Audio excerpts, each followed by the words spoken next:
Rakhee, welcome to A House for Arts. It's such a pleasure having you. It's such a pleasure to be here. So I understand you've done a lot of prolific work academically and in terms of curation and exhibitions, but just to give our audience a little sense of all the things that you've been doing recently, I understand that you just came out with 2 new books, Counter Practice, which is about French feminism and art, and an edited volume about 20th century art in India. So, and I know you have also 2 doctorates, which is a lot of doctorates. You have one in French literature and the other one's in art history. How, Rakhee, did you get so interested in both subjects? What inspired you to tackle both of those things? Well, I would start with my grandfather, who was a movie producer in India in the 1950s. And very early on, I understood the power of images and the stories behind them. And I would say that my current books are a reflection of those parallel interests. So for example, in Counter Practice, I look at women's art in the 1970s in France. And this is a result of spending an enormous amount of time with artists, seeing their work, hearing their histories. And these are still living artists. And these are still living artists, or were living artists. And what I've done is I've sort of put their histories together in order to really take account in what was happening in the 1970s. It was a time of great activism. It was following the events of May 68, which was a student and worker uprising. In France? In France, in Paris specifically. And I also, by taking this into account, bring women's art into a larger picture of philosophy, of women's philosophy, women's literature, women's dance, women's theater, etc. So it's really trying to position women's visual arts practices within this larger history. Right. And just their creative output. I mean, when I think of France at that time and in the early 20th century, I think of, you know, Simone de Beauvoir and Lucie Irigaray, and I'm sorry for my pronunciation, but Irigaray, and just the amazing things they put out as well as the art. And I'm curious to know, though, when we're thinking of visual arts or more art more widely, what is women's art? Is there a way to define that?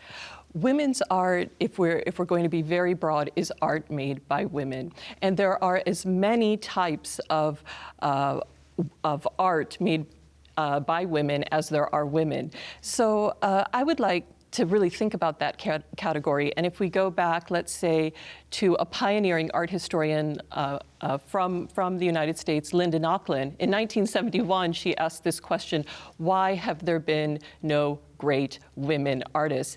And 50 years later, we're still asking that same question.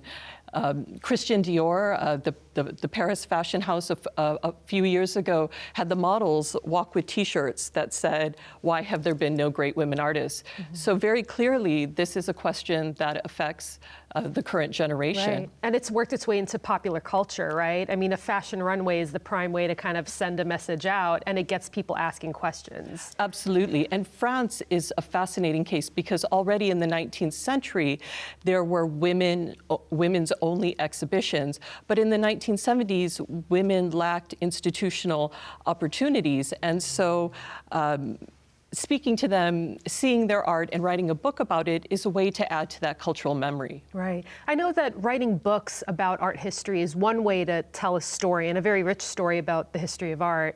But what about curatorship, too? Because I know that you've also curated or organized your own show of contemporary art in Gurgaon, which I understand is right outside of New Delhi in India. Correct. Tell us a little bit about that exhibition. How did you go about choosing which artists you wanted to exhibit in the show? What was its major goal? Well, at the time, it was the height of globalization, and Gurgaon was changing overnight. I was teaching in a university in New Delhi at the time, and I saw buildings sort of take over this city. And that was around 2011? That was around 2011, exactly. Yeah. And I thought, is there another side to this story? At the same time we see these state-of-the-art buildings, we also see, or people were experiencing power shortages, water shortages. There was an enormous amount of pollution. There were migrant workers without proper support and day laborers.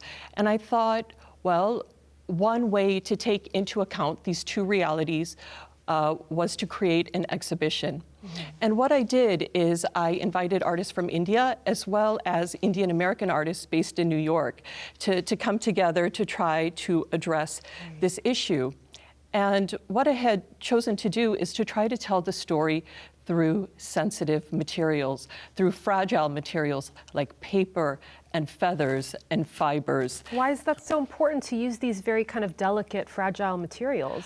I think that the delicate materials represent the sensibility of the people and the impact of globalization. So, for example, these materials could be erased by globalization, and perhaps if we look at them and we see their inherent worth, we can think about preserving them. So indirectly, they speak to the people. Why is it important to study art history now? I know that you write books for both scholars and students to read about and to learn.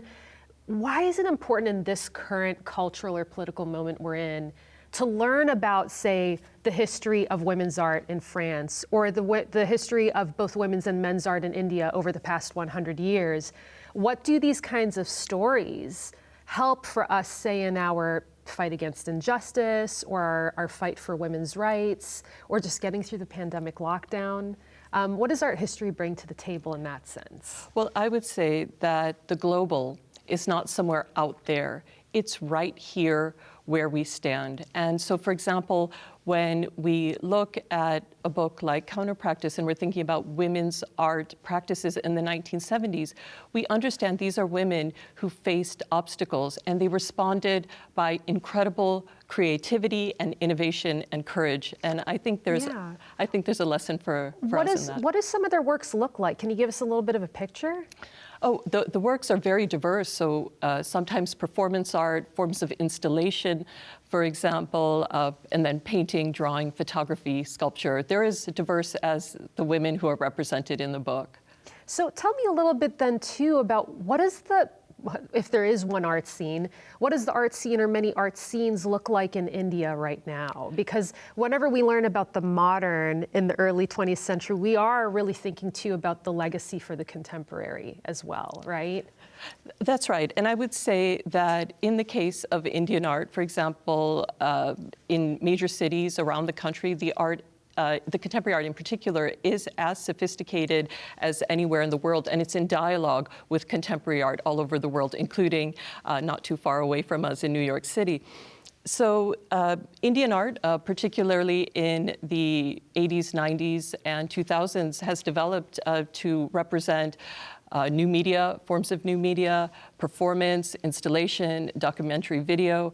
And so you find that the art is very much in relationship, in dialogue with what's happening around the world. Why do you think that artists in India today are so attracted to things like new media? And I guess I'm picturing things like video or, time-based installations or sound.